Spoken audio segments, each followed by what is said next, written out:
Groupe Mesamio contre DeepSeek. Voyons lequel est le meilleur. On va faire des tests pour comparer le chinois et l'américain. Non? Intéressant.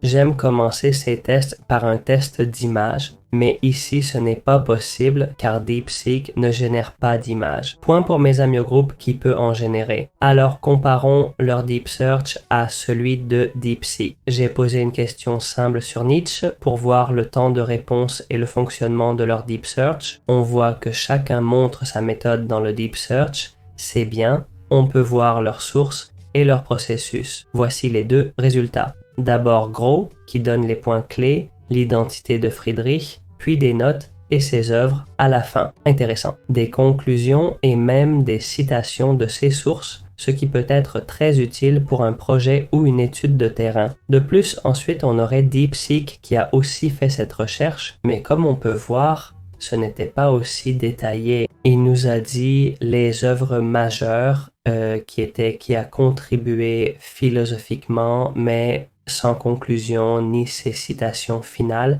qui sont peut-être ce qu'on cherche en faisant une recherche approfondie.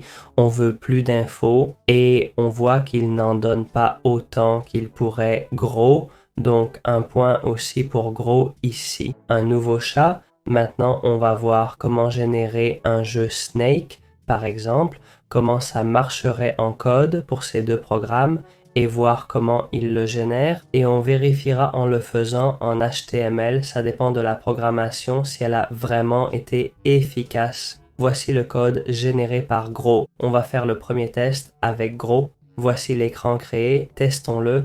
On peut placer les pommes, parfait. Si je me cogne contre un mur, game over. Bien fait, le score augmente. Game over s'affiche, les pommes allongent le serpent. Pas mal. En fait, quand je parle à ChatGPT, je dis toujours de traverser les murs pour sortir ailleurs sans game over bien fait. De plus, bon, c'était la première fois. J'ai juste donné un prompt court pour un jeu Snake en HTML et il l'a fait finalement. DeepSeek a sorti son code. Je l'ai copié dans CodePen, on va le tester. Apparemment, pour une raison inconnue, ça ne fonctionne pas. Je ne comprends pas pourquoi ça ne marche pas. J'ai demandé, mais ça ne fonctionne pas. Comme vous voyez, j'ai essayé, mais il n'a pas pu générer en HTML seul.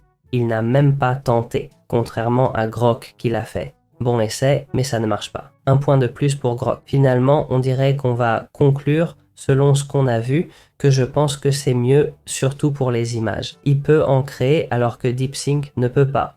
De plus, avec Deep Search, c'était beaucoup plus détaillé et on a eu plus d'infos. Ce qu'on cherche avec un Deep Search, DeepSeek était très bref, sans citer ses sources. On peut les chercher, mais les citations sont plus pratiques. On a aussi un ordre chronologique des œuvres ici. Enfin, pour le jeu Snake, DeepSeek n'a rien fait. Il a essayé, mais échoué, alors que Grok a réussi. Donc, avec tout ça, de mon point de vue et de ce qu'on a vu dans ce tuto, Grok est bien meilleur et plus proche d'une amélioration que DeepSeek.